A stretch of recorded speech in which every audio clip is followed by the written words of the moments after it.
Bonjour à tous, bonjour à toutes. Cette vidéo que j'intitule La libération de l'énergie sexuelle cible les femmes. Bien entendu, tout le monde a le droit de regarder cette vidéo parce que même les hommes ont besoin de comprendre ce qui se passe, de comprendre la complexité de la femme dans son rapport au corps, à l'intime. Mais dans le dialogue, en tout cas dans ce que je vais partager avec vous, ça concerne vraiment l'expérience des femmes dans ce rapport au corps et partager ma propre expérience de l'intime. Je ferai plus tard une vidéo concernant les hommes dans leur façon de vivre l'énergie sexuelle. Voilà. Pour ceux qui ne me connaissent pas, je suis Ajira. J'initie et je forme au massage tantrique depuis 2009.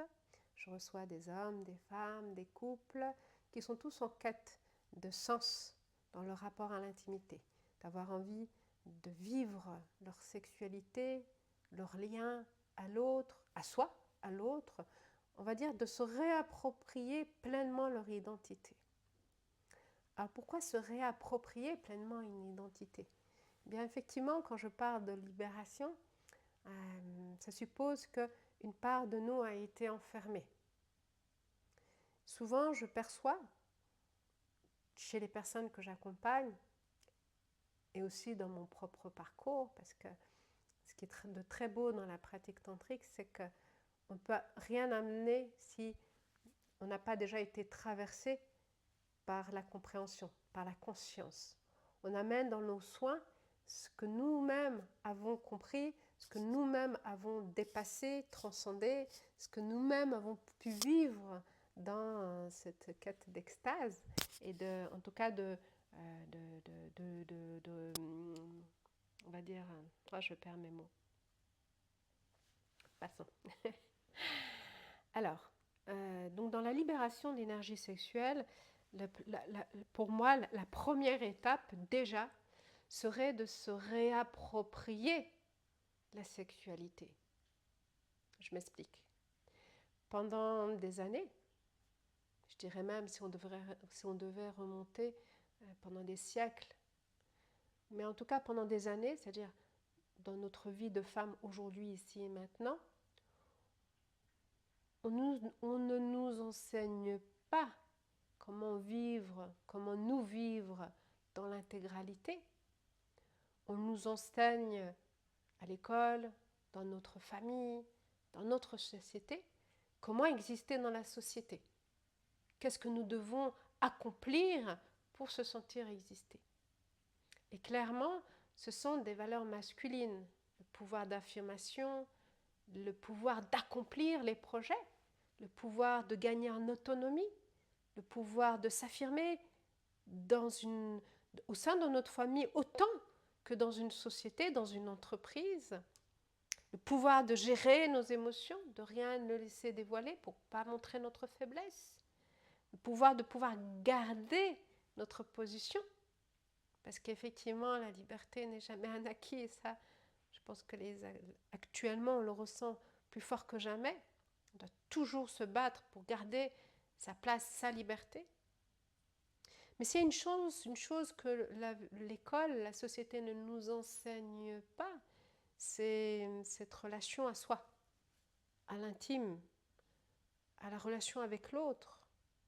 Ce qu'on oublie fortement, c'est qu'on existe, on est et on grandit par rapport aux liens qui nous entourent, que ce soit le lien avec nos parents, avec nos frères, nos sœurs, ensuite nos partenaires.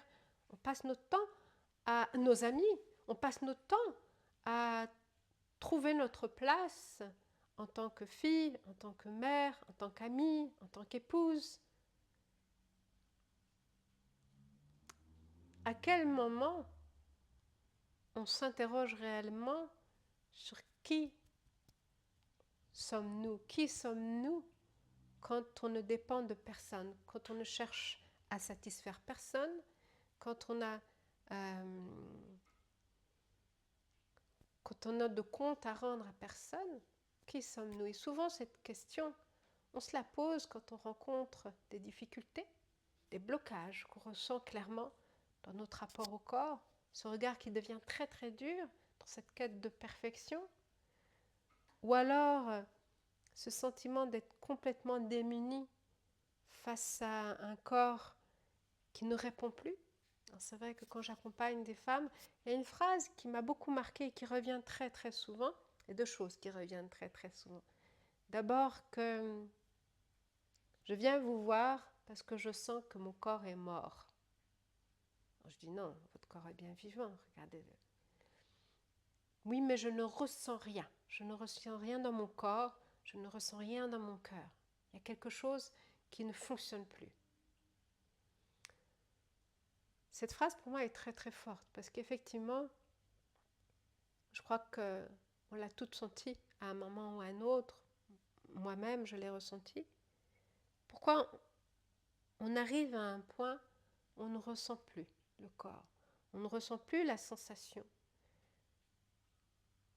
Quand l'autre, clairement, nous pénètre, ou même dans les préliminaires, ou avant même de parler de sexualité, simplement, on ne veut même pas y aller. Non, la sexualité, c'est pas pour moi. Non, je n'aime pas la sexualité. Non, je n'aime plus la sexualité.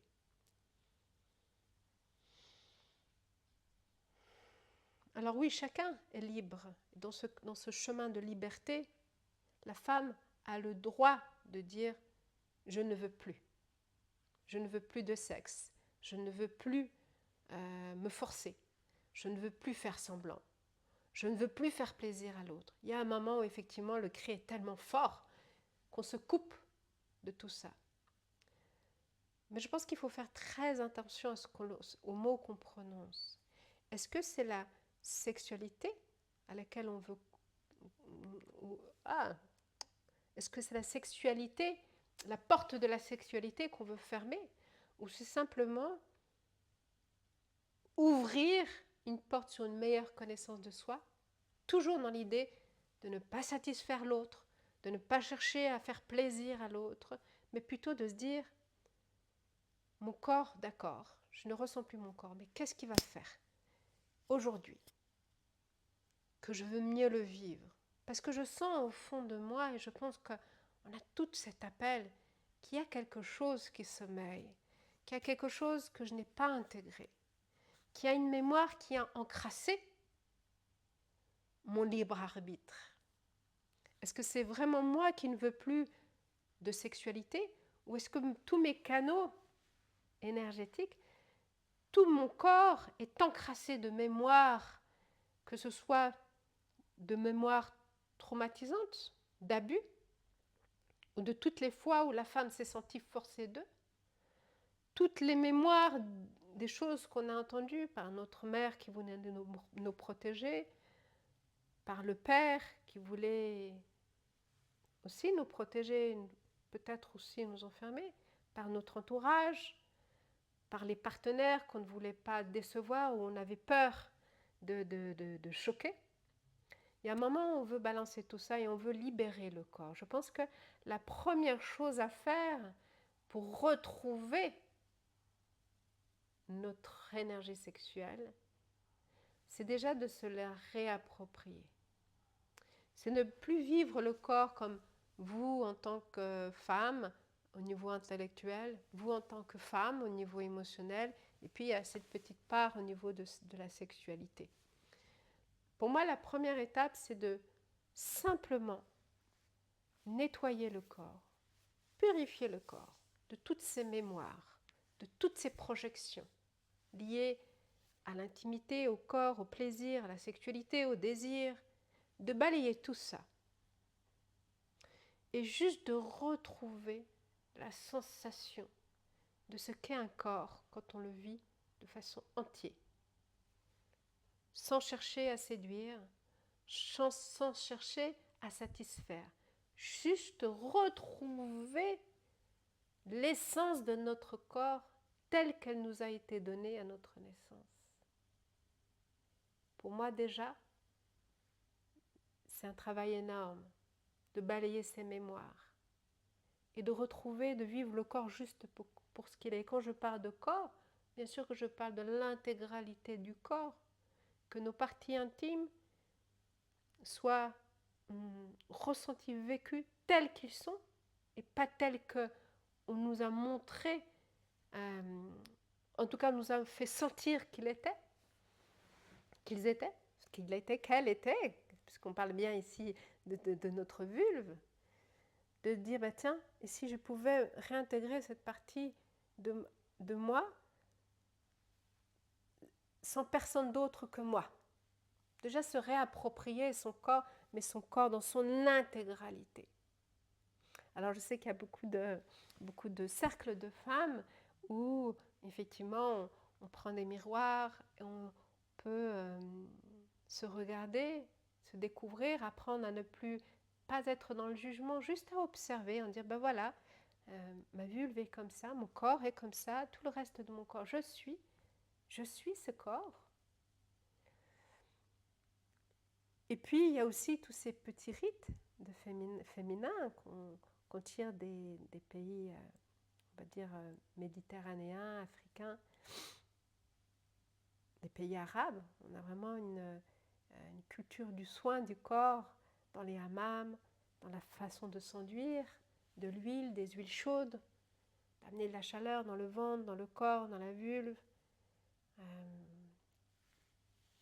Tout ce toucher qu'on a pour pouvoir se réapproprier sur soi déjà son propre corps. Il y a la danse aussi. La danse est un outil extraordinaire. Moi, je suis passée par là. Pour moi, le fait d'aller explorer, rencontrer mon corps à travers le mouvement, à travers la danse africaine, à travers pour aller chercher cette force du bassin, de l'ancrage des jambes. Moi, j'ai vraiment cette relation à la terre que la danse africaine m'a amenée. Puis il y a les danses latines qui ont amené en moi, qui ont éveillé en moi le plaisir, la joie d'avoir le corps en mouvement, de danser à deux, dans une danse qui, pour moi, m'a amené souvent à l'extase, parce qu'il y a ce jeu de corps, où on rend compte ce qui se passe à l'intérieur sans même parler de sexualité, c'est juste une danse à deux. Et puis, il y a eu la danse, le flamenco, où le flamenco est assez intéressant dans le mouvement, parce que, effectivement, il y a cette... on dit, es la fuerza del hombre en el cuerpo de la mujer, de pouvoir sortir un toucher gracieux, tout en allant chercher cette force masculine à l'intérieur de soi.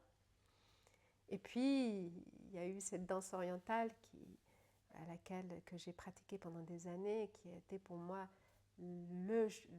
la voie de libération, parce qu'effectivement, on apprend avec des mouvements beaucoup plus doux, beaucoup plus profonds, cette relation au bassin.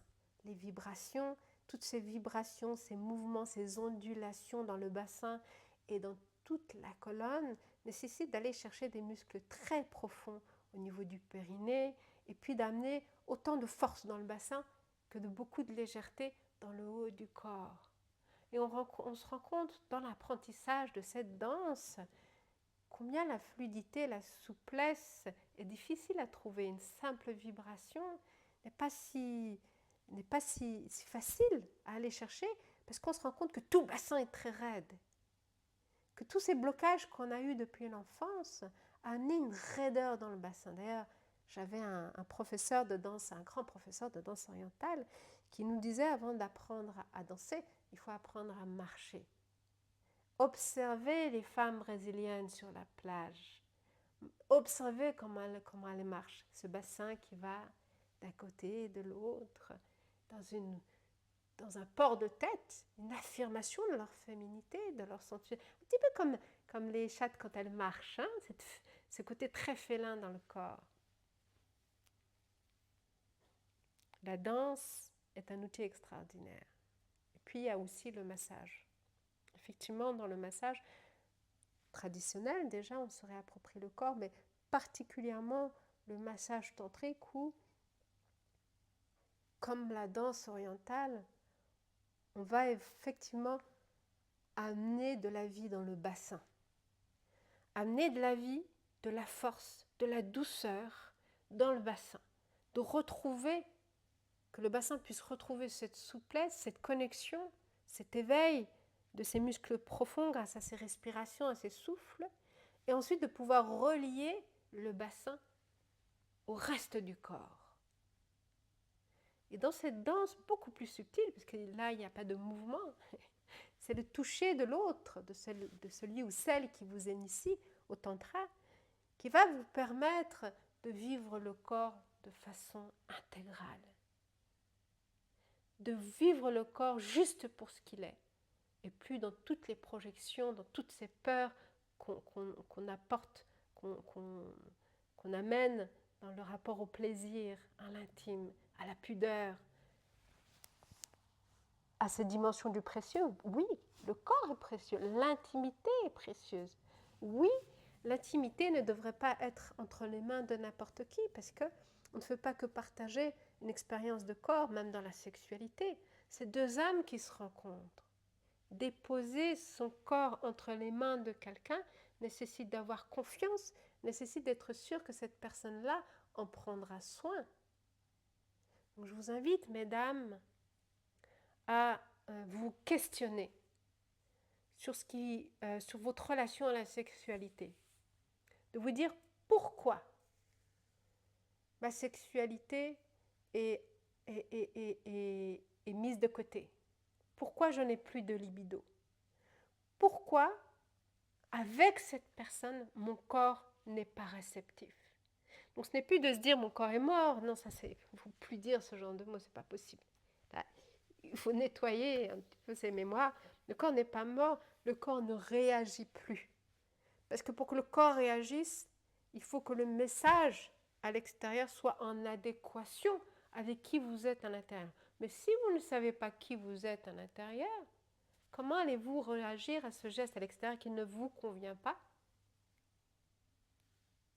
Et vous vous dites, ça devrait vous convenir parce que c'est mon partenaire. Non.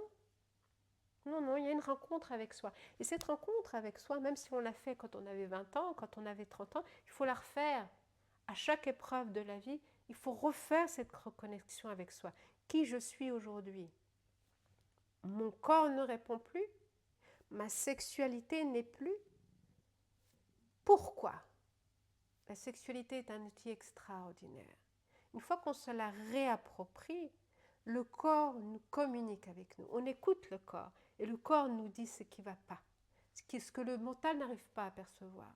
Parce que le mental, souvent pour nous protéger ou pour nous permettre toujours d'avoir ce combat de liberté de la femme, ils nous ont enfermés dans des peurs de petites filles, des peurs, des anciennes peurs qui aujourd'hui sont périmées. On n'a pas pris le temps de faire ce reset.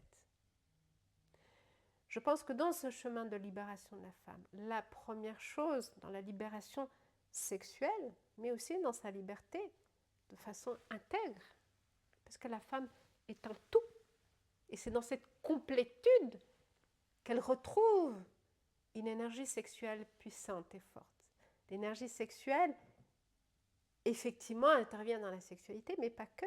L'énergie sexuelle, c'est ce qui nous donne notre créativité. C'est ce qui nous donne cet entrain à vouloir créer des projets, à aller amener de nouvelles choses, à refaire notre décoration, à aller chercher de l'esthétique, de la beauté dans nos corps et dans tout ce qui nous entoure, à aller chercher le lien, à améliorer le lien, que ce soit avec notre partenaire, notre enfant, nos familles. C'est tout ce qui est vraiment profond que l'énergie sexuelle va pouvoir remplir de force. Et cette énergie sexuelle est une danse et du féminin et du masculin. Donc oui, les valeurs masculines sont importantes pour pouvoir exister dans la société. Cette force d'affirmation, cette notion de femme guerrière. Mais arriver à l'intimité, il faudrait pouvoir retrouver cette vulnérabilité, de pouvoir soi-même, pour soi, dans un premier temps, et ça c'est très important, de connaître notre vulnérabilité, de l'accepter et d'en prendre soin. Parce que si vous arrivez à vous réapproprier votre énergie sexuelle, vous allez pouvoir choisir qui peut y accéder et qui en prendra soin. Et ce n'est plus la sexualité que vous allez rejeter, ce n'est plus l'intimité que vous allez mettre de côté.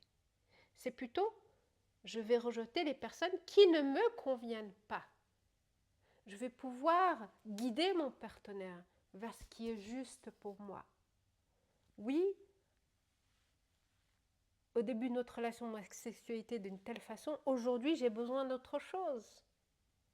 Et la vie de couple, la relation à l'autre, c'est aussi ce langage continu où chacun, parce que chacun aime l'autre, eh bien on devrait reconsidérer qui on est à chaque étape de notre vie. D'accord, je vois que ton corps ne réagit plus. Qu'est-ce qu'on peut faire? Qu'est-ce qui se passe? Qu'est-ce que je peux faire pour t'aider à mieux le ressentir? Quel espace de liberté je peux le laisser?